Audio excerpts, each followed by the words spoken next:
Here with Lynda Switzer. Hi, Lynda. Hey, David. I spelled with a Y, Lynda. It took me a long time to get that. Yeah. Yes, it is. Because you corrected me a few times on the spelling, So in case you guys are wondering, I'm not outdoors in Calgary. Right? Because I posted today on social media the meme I do. Lots of green grass where I am. Where the air hurts my face. Yes. Well, I don't even know where I am actually. I'm on the Sunshine Coast, north of Gibson's, on my way to Powell River, waiting for a ferry. And Lynda, it's just great to have you join me today. And the purpose of these, I've been doing them for, started in early January, was just to try to lift people up a little bit, and a lot of us, I'll include myself, have been kind of like, holy shit, when is this going to be over? So I just thought if we did some, if the folks that I know got to talk to the people that watch, and just to tell a little bit of your story, and we'll lift some folks up. And it's been fun. I started out, I thought, well, I wonder who might be interested in that. And nobody that I've contacted said no. Everybody said, yes, okay, let's do that. And some of our friends, Alice and what's her name? Amy Thiessen. Amy sang for us, and there's been a bunch. What's her name? Black. Mira. Yes, Mira. That's right. We'll play a game. You say their last name, and I'll say their first name. and more and more. It's a friend from Bali, and it's been great. So I'm glad that we got to spend this time together. So you're obviously home today, and yes. Yeah, well, right now my walk is being cleared by this gentleman who I pay to do so, looks like, and it's super freezing cold here. I woke up this morning and my phone told me, my weather app told me that it feels like minus 42. And I said, that's when I posted the meme that said, why do I live where the air hurts my face? Honestly, where it hurts to breathe. It feels cool here. It's about plus 4 or 5. You poor thing. We're just playing a violin for you.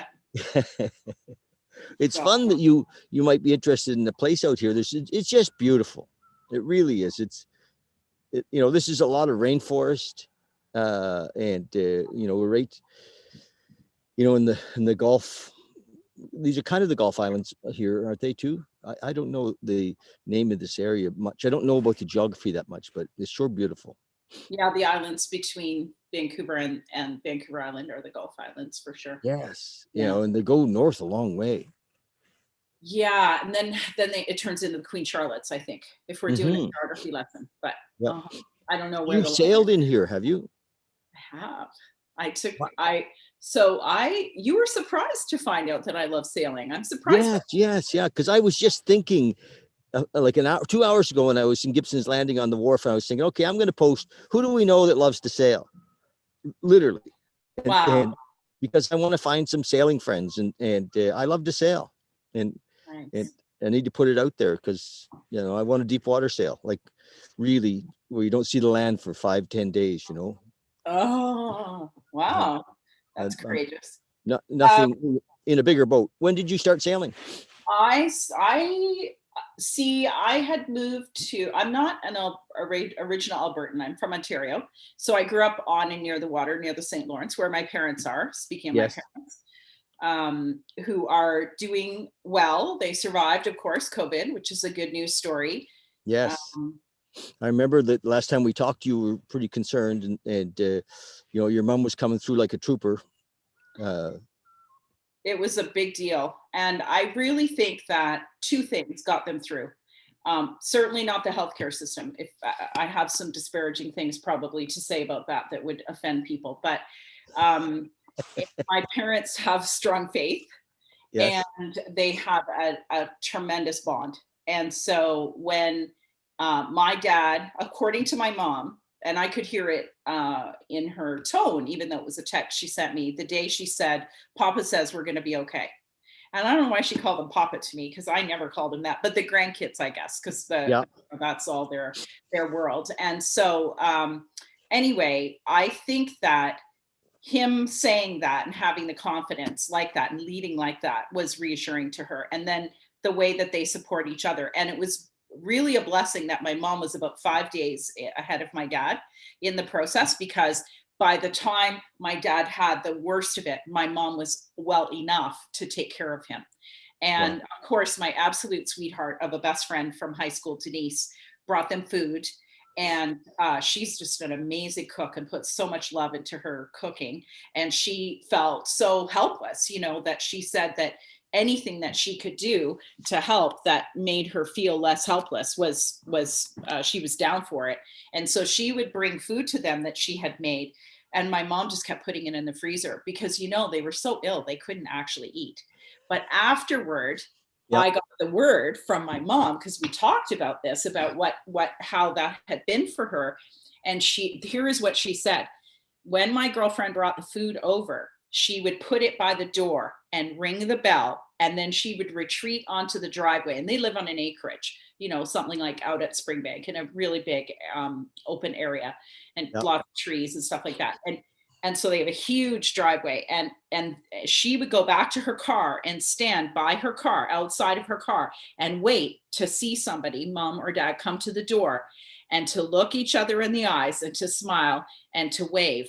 And my mom said that it just made her feel like somebody cared. Somebody knew that they were there and they were fighting, and that I just felt the emotion. yeah. And Wow. so they couldn't eat the food to save their lives because they were so ill. And my dad's stomach is still not right. He's got lingering digestive issues. And my mom has lingering lung issues, which is not a huge surprise. She had some lung issues before, and a frailty there. And so, but these things that we consider intangibles are what support us and help us in these times of trouble and need, and really keep us going, like my dad having that faith to say to my mom, we're going to be okay. And love is the magic. That's it. Love is the power. That's it. Because that was all love. That was just my girlfriend loving on them. She lives so close by, and she and I could not be there. And your love was coming through her. Absolutely. I phoned her in desperation and I said, can you please be me? I know you can't go there and stay with them. And she says, but I can cook for them because that's what I do. That's how I love on people. Yes. And anyway, they felt that. So, they're suffering like lots of people are from the social isolation, because now, we're getting close to a year, and there's been very little contact, and not the same Christmas and not the same Thanksgiving and not the same everything that we're used to and we love and want to have. And they're challenged by it because they're social. We're all social beings. Like even if we're introverted, we're social beings, right? Yes. I'm on this trip, and in the fall, I came out a couple of times. Last year I was on the West Coast about 4 or 5 times, and I always stayed at my daughter's, and something at my son-in-law's employer found out that that both myself and my other son had been there at Christmas time, and they got upset with him, and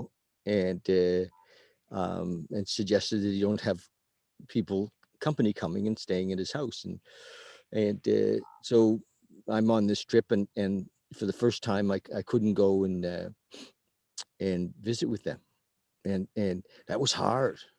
Like it really pushed me through a whole bunch of stuff, that didn't have anything to do with them in a way, but it was my stuff around. First of all, I don't like to be told what I can and can't do. Not many of us do. So that's another reason this whole situation is very confronting for individuals right now. Yes. Yep. Yeah. I was like, yesterday I went to Squamish, but I didn't go to the house. I mean, Emily came and met me in a coffee shop, and we went to see the kids when they got out of school, the grandkids, in the playground, and you know, they're 7. They gave me about 30 seconds attention. Right. But you can see them, you watch them. Yeah, they didn't realize Grandpa needed a little loving. And so yeah, that it is a, you know, that's going on, you know, all kinds of stuff. And we'll come back to this, but again, tell me about your sailing. Yeah. So, so I moved here because skiing, I think, and Yes, met a boy or something. Anyway, ended up the Blue moving. Mountains weren't enough. No, not even close. Oh my goodness. And ended up moving to Alberta. And I remember saying to my husband, like, if I have to stay here, you know, then I'd really like to be like on the water, which not too possible in Calgary, or a view of the mountains. So we did buy a house that had a view of the mountains, which was lovely and wonderful. And I really, really appreciated and enjoyed that when I had it. And then I said to him, so can we take vacations that are near water? So we did a lot of stuff south, and we did, when we got our dog, we did Koalakan Beach. We would rent a cottage that was pet friendly with our dog, Vegas, Nice. and spent a lot of time on the water. And then I said to him, look, I need to be more on the water, because I grew up boating and cottaging and Yeah. Skiing, water skiing and swimming and all that stuff. And so I said, why don't we take sailing lessons? So, you know, happy wife, happy life, right? So he said, sure. And so he let me enroll us, and I found us a school that was really great. And we did an on-water component in Penticton for the weekend, like Yes. an extra long weekend, and there was some home study, and then on board for the certified day skipper.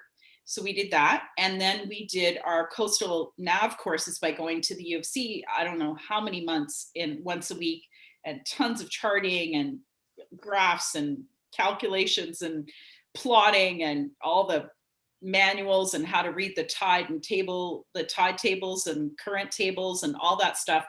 And then we lived on board for a week. We left from Sydney on the island, and we sailed the Gulf Islands for a whole week on board. And it was live on board, learn on board, and Wow. plotting our course and doing all that. And it was absolutely brilliant, amazing. Such a, I just, as soon as, I don't know what it feels like for you, when you hit the water, like when you're on a boat on the water, what is the somatic experience? Like, what are the sensations in your physical body when that happens? Well, what comes to me right now is that I seem to almost kind of flatten out. It's like it you know, I become part of the water. It's a real connection that happens, and that I feel, you know. Yeah. For And me, my heart rate slows down, and I, like when you describe that flattening feeling, like I feel very calm yes, and extremely free. As soon as we start to move and there's wind in my hair and I can feel the sun hopefully on my skin, I feel so free. I feel so free. nice. Yeah, there's a Yes. freedom for sure. Yeah. So I've wanted to buy you know, a hole in the water that you put money into and burn for a long time, a really long time, like more than I ever wanted a hole in the ground that you put money into and just burn, which is a house. There's a But lot of boats around right now. There's going to be some smoking deals. it's a lot of maintenance. Are you handy? I need somebody handy. Of course, I'm hand. Of course, I could earn my keep. Yes.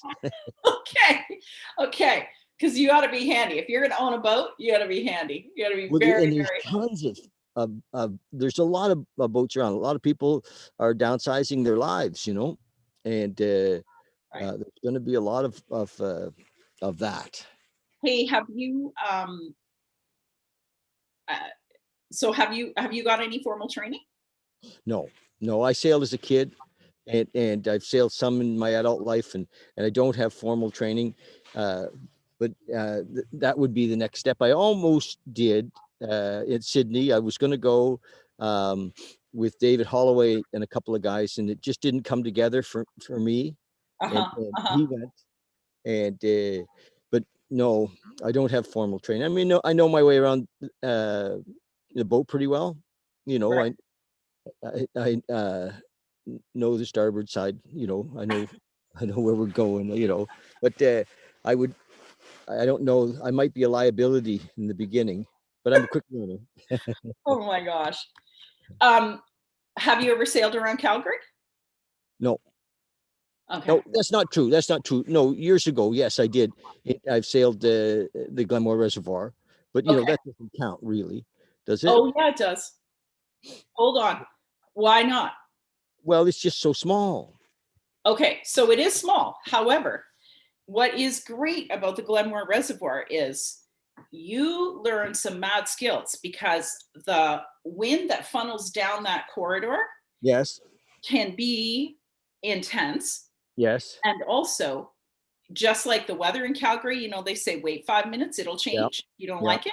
yeah. And that happens on the water. And so this past summer, well, they opened the reservoir really late because of C-19. Yeah. And so we didn't get on the water until the beginning of July. But from the 3rd of July until the 2nd of September, I sailed 29 times. Wow. And that's 3 to 6 hours each time. And it's all in the logbook. It's all recorded. But So, what size boat? 26, 24, something like that. Okay. So you weren't out by yourself. No, I have a sailing buddy, a friend who's got a boat, who's handy, and it's Yes. also his boat. And we had a tornado warning the one day, hail, unbelievable hail. I mean, 80-kilometer-an-hour winds came in. I mean, all kinds of crazy stuff happened. Like a lot of stuff. We had to beach it about 3 times in order to change the sails, because when you're out there and those big winds are going, a huge big sail is very interesting and fun, but also dangerous and scary sailing. So I learned Ghost Dam. Did you do Ghost Dam as well? Ghost is another place where my sailing instructor said, if you can sail Ghost Lake, you can sail anywhere. Wow. That's how crazy the winds coming down that Bow Valley corridor are. Yes. Wow. And some big stuff has happened there. And, I don't know if deaths, but I heard some really great sailing stories regaled about rescues and such, for sure. Well, But, we need a boat in the Pacific, uh-huh. and it's right here. I can see it. Look, just a second. There it is. Oh, wow. Yeah. There's the Pacific for all to see. Isn't it beautiful? Gorgeous. I Yeah. miss it. I was in Vancouver for 2 months this winter, right? No. Oh, yeah. Where are you staying? Your friends? I happen to have friends who have residences that they were not occupying. Wow. And so I got to stay a month in Kits and a month in Yaletown. Nice. Nice. It was not too shabby, I'm not going to lie. Very fortunate. Very fortunate. And what happened is I fell a little bit or a lot in love. Yes.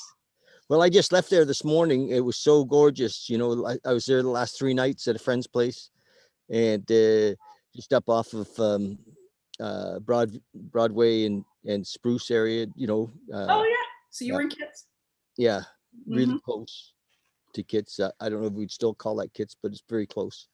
Yeah, that bar maybe. And yes, it. I left the day it got cold, Saturday. Yeah. Did you drive? Yeah. Wow. Yeah.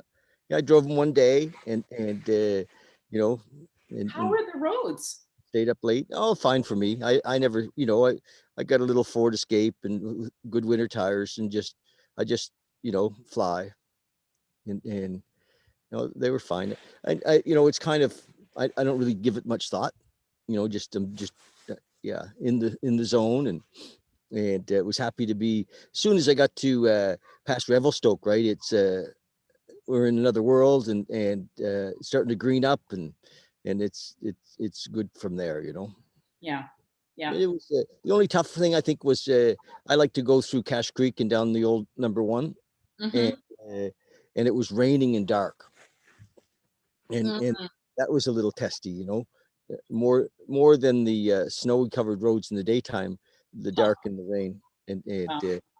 but I'm happy to be out here. My brother is in Campbell River, Uh-huh. and he's a little older than I, and he's going in a couple of days for he has to go to the hospital for some eye surgery, something with his eye, and so I'm coming out to go and take him to the hospital and hang out with him for a couple of days after, and you know, do what family does, right? I Right. think, Take you care. know, Yep. and happy to be, you know, to be coming here for sure. But Mm-hmm. I have you know, when I was standing on the dock a couple hours ago in Gibson's, and I love Gibson's Landing. I've been there quite a few times, and I'm thinking, damn, you know, I don't really need to be anywhere else, you know. You know, Right. and what I'm Right. doing a lot of this video stuff, and I'm gonna do start a Patreon channel. I have one, but you know, I've shot it past a number of people, and they've said, David, do it. You know, and we love what you're doing. We watch you every day. We'll throw in, and you know, I've just kind of decided I'm gonna build the channel bigger, and we have a global audience now. Mm-hmm. I mean, We you're, really, I just looked it up to see if I could cast it to my Facebook, and I think you've called me Russell Price. People, I don't oh, that's not right. Okay, I thought I got it changed. know. No, don't do that. I'll He's in have it. Bali. Oh, yeah. Okay. There you go. I'll I'll fix that. I thought I reposted it. It shouldn't be Russell Price. That Russell, I interviewed Russell a couple of days ago in Bali, and Mhm. oh my apologies, love. I'll change it as soon as we're done. I Okay. can't really change it now. Can't change it now. Okay. So No, I won't share it to my. no. What I'd love you to do is once I do get the YouTube version cleaned up, and we'll Yeah. put some content in it.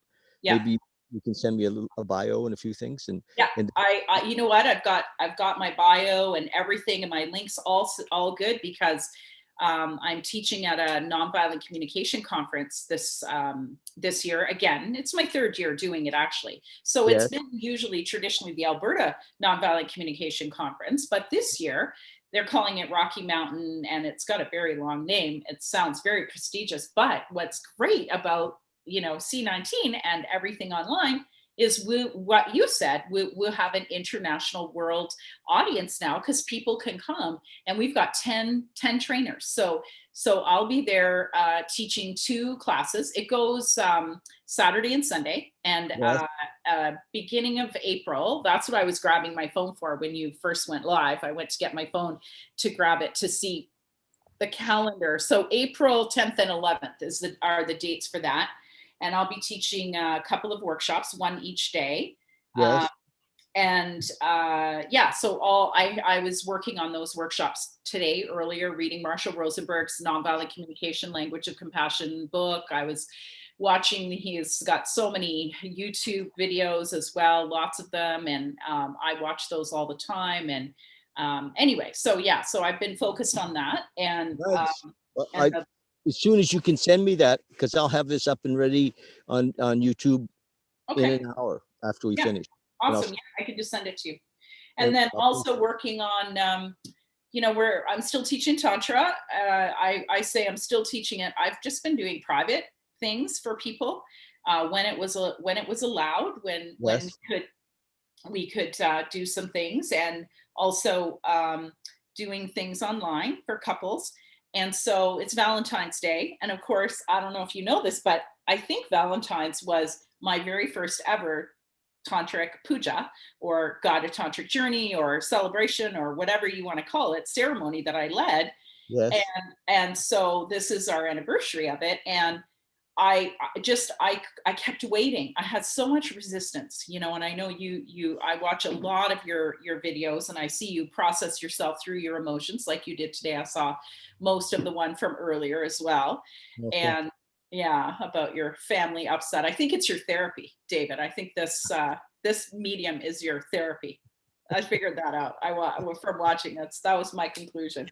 It's really quite something, because some of what came out in that video earlier, I mean, it wasn't there when I sat down. Yeah. You know, it all kind of lined up.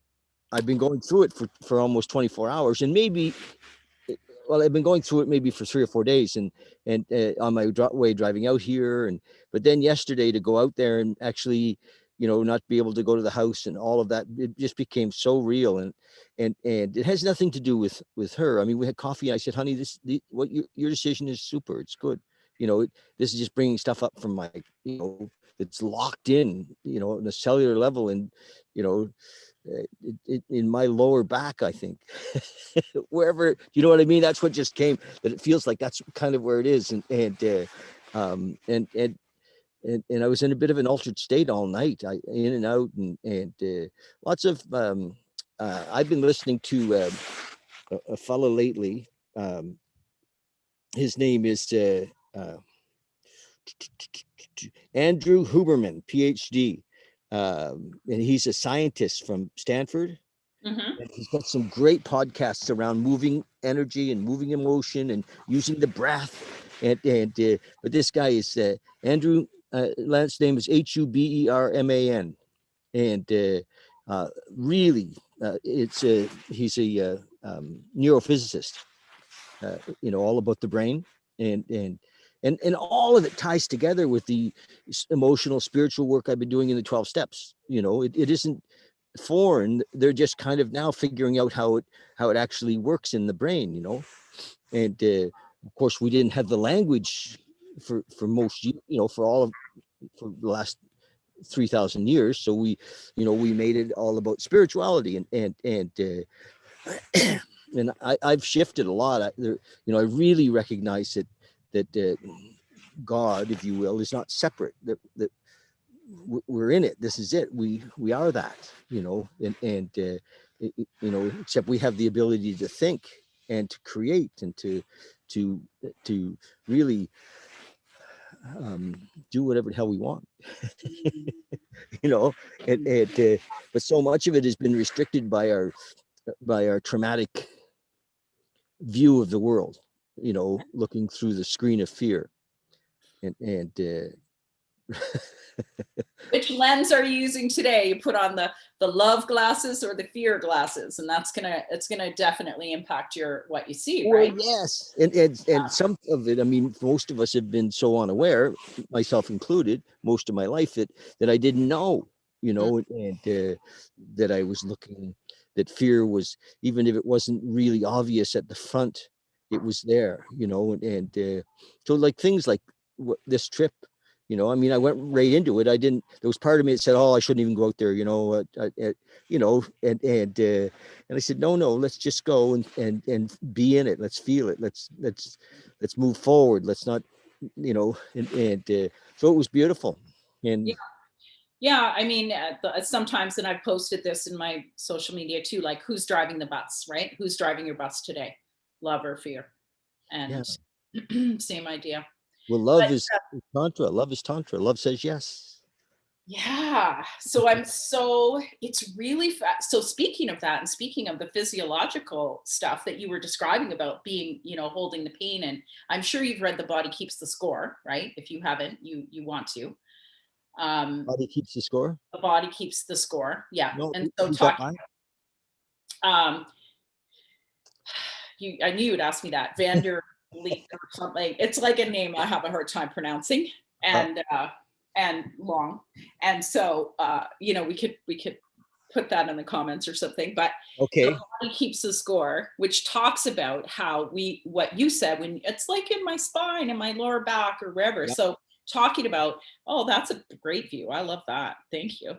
Um, uh, it almost looks like you have a fake Zoom background, just to be, No, yeah, I truly don't. There's the fairy.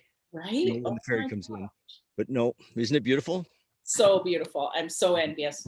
So anyway, so the somatic impact of what's happening for us emotionally, what's happening for us in our relationships and so on. And, this has been really tough times for people. It's not, it's not easy if you're single, and it's not easy if you're partnered, and Yeah. it's not easy if you're partnered.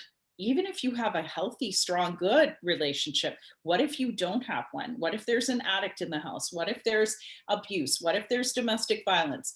And so, these situations are, I mean, everything is magnified, amplified, exacerbated with these kind of conditions as pressure cooker. Yeah. That it seems to be, well, at this point, we don't infinite. We don't have an ending point, right? We don't No. have a date for that. And so people are using a lot of coping mechanisms. I'm sure you're seeing this since you're, because of who you are and what you do. And that numbing that people are doing is scary, right? And I also get that it's a strategy. It's just, it's when we feel completely overwhelmed and we're so out of control, we numb to just not have to deal with that. That's my theory. Do you agree with that? What's your philosophy Well, on of that? course I do. And the reason it felt so good to share this morning was that I didn't do that. I didn't numb. I didn't run away. I didn't say, fight or flight was right there. I could feel it, but I didn't, and I didn't resort to anything to numb, and I, the things that I normally, I mean, it's been a long time since I drank or used, but that was one of my early coping tools, and that I went to for medication, and but in sobriety, there's been other things, food and relationship and sex and all kinds of things that people do. Yeah.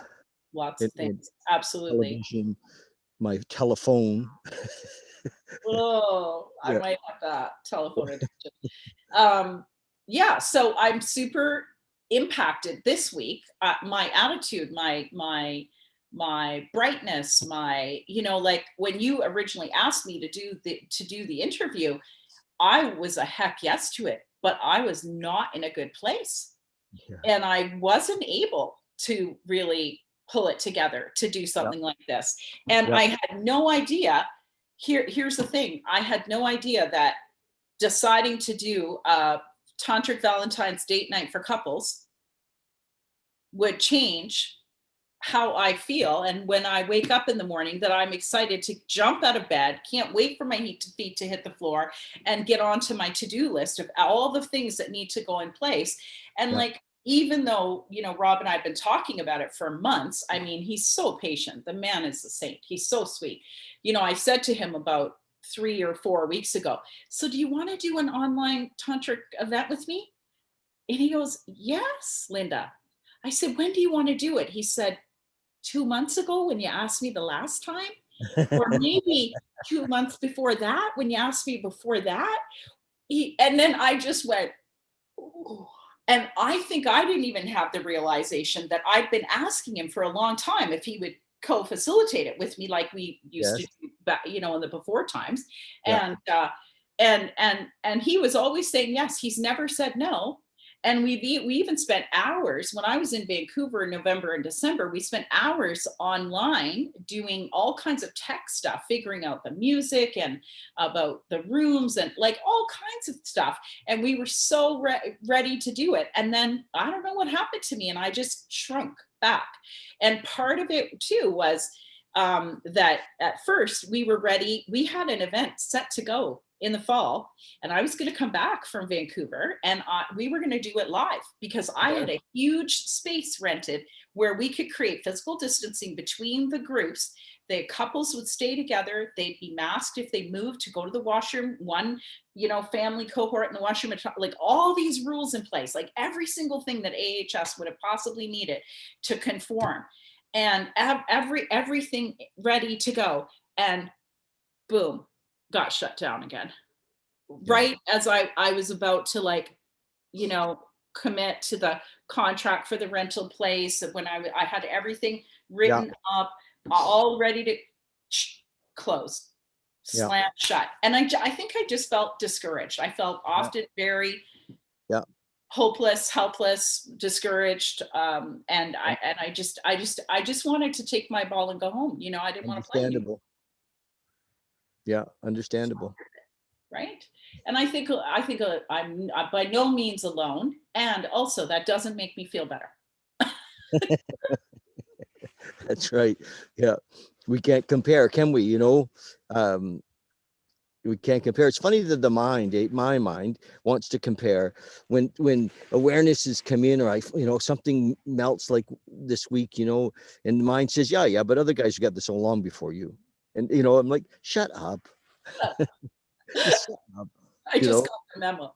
There is nobody else. It doesn't matter, but mind is like that. It's just, it wants to, it's competitive, where did that shit come from? But yeah. So good for you. So you've got something coming up this weekend?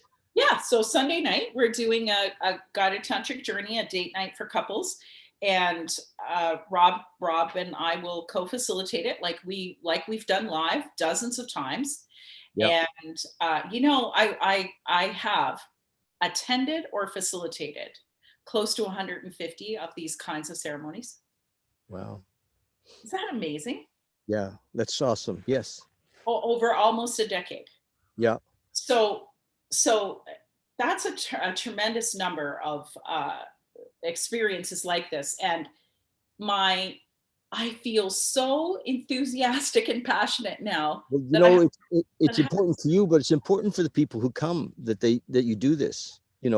People, we're pivoting. We have to find a new way to be together, to connect, to experience each other. People aren't going out for Valentine's dinner. So I think this is really appropriate and a good time. And it's, I don't think we're ever going back. We're always going to have this now. Online, the online world is going to be part of our future and in a bigger way. And so good for you for doing this. Yeah. Thank you. I mean, I had a lot of resistance to it. I've fought it now for almost a year, right? Like we did our last guided tantric journey in a penthouse suite in downtown Calgary with 100 candles. And we did that on March the 7th, 2020. Wow. And a week later, the world changed, right? Well, it was really close to changing that week. At least our world here. And that day, there was no conversation. We didn't even have, it wasn't even in the conversation at all about that. And about like, oh, should we do it or should we not do it? That wasn't even a conversation. That wasn't part of our world at all. It wasn't at all part of our world. We sprinkled from about a dozen roses, the petals on the ground, on the carpet, in between the candles. Like it was so beautiful. It was just, it was one of the most, I love that was our last one that we did live. And I cannot wait to recreate that again when we can gather again, whatever that's going to look like and however that's going to mean that we're going to do it. And whenever it's going to be, I'm going to be there. I know I'm going to, because I know the way it lights me up. And I felt it, this last week with working on it. And Rob said, like, you got a lot of things to do because like you kind of left it to the last minute. And I said, but I wake up excited at 7 a.m. Cannot wait to get onto it, because I cannot wait to tell everybody about it and to make it happen and to do it, because I feel this aliveness inside me again that I have not felt for a really, really long time. Good for you. You're going to bring that juice to that event, and that's exciting. And you need that to, that's the creative, you get the laser focus makes it happen. So good for you. You're on it. Yeah. And you're on it. And, we'll get this out. Hopefully people will hear about it, through this interview and through this time together. Yeah. And what's really cool is I did have people who are friends and people who know me and followed me, or I've traveled and done Love Smart Card workshops on nonviolent communication with them in other places, even in other provinces. And they're able to attend for the first time ever my event. And this morning, when I got an email, a message on Facebook from one such person, I was very touched. And I finally had like this little appreciation. You can hear my voice starting to crack when I talk about this, but like it was the moment when I thought, oh, okay, because if it were not for this current conditions and situation, there's no way I would have been doing this online. And those No. people would have never been able in February to join my guided tantric journey, my date night for couples. Yep. No way. And I love them, and I'm so glad that they're going to be able to be part of it and to join. And they would never have driven from where they live in interior BC here, you know, to Calgary to do the event. Oh, Never that's in a million the years. part of it, isn't it? Right?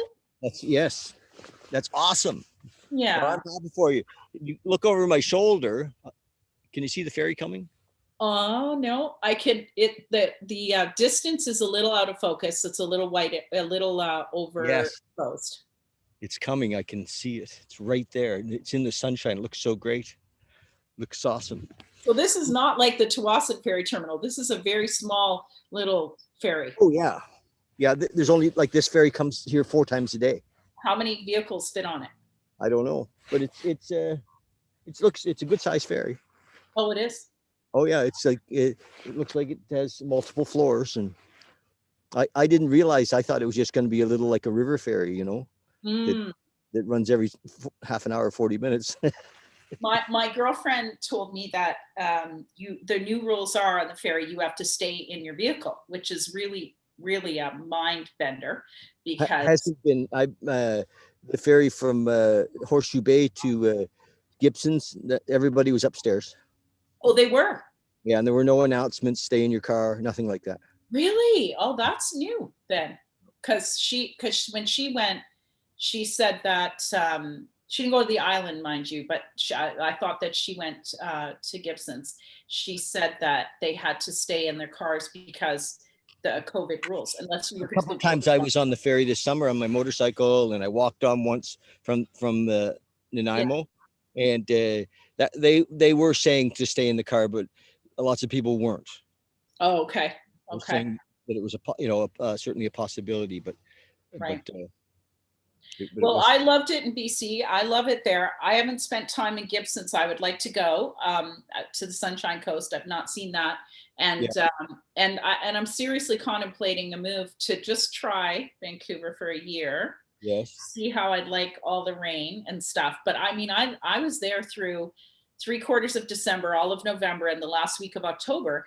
And I loved it. And I was recovering from my ear surgery. You know, I had a major ear surgery on my middle ear, and I needed to rebuild my strength and my stamina. And so I was walking and cycling every day, like 13 to 30 kilometers. Nice. And that helped me so much. That got me and that was partly why I was there, to take time to rehab. And of course I can work remotely. So I was still doing client sessions and everything from wherever I am. I'm always doing that. Can you see the ferry coming now? Just a second. Oh yes, now I can. Yep. I can see it. Seems a longer way away than it is. So you're going to be on that one? You have a ticket or you're in line? I have to run back to my car soon. All really great having this conversation, and you know, hopefully your weekend that you're doing this weekend goes off really, really well, and the tantra evening goes off well, and you don't freeze over there because it is pretty cold. It's chilly here, but a different kind of chilly. Well, we're doing it indoors, so I think we'll be fine. We'll be fine. All right. Listen, love you lots. Thank you. This is fun. Thanks for the chat. Thanks for inviting me. I'll repost this and sorry about the name, but we'll change it right away. Okay, sounds good. Hey, send me your bio. Okay. They'll be looking like that is not Rusty. Okay. Bye, love. Bye. Take care. Thank you.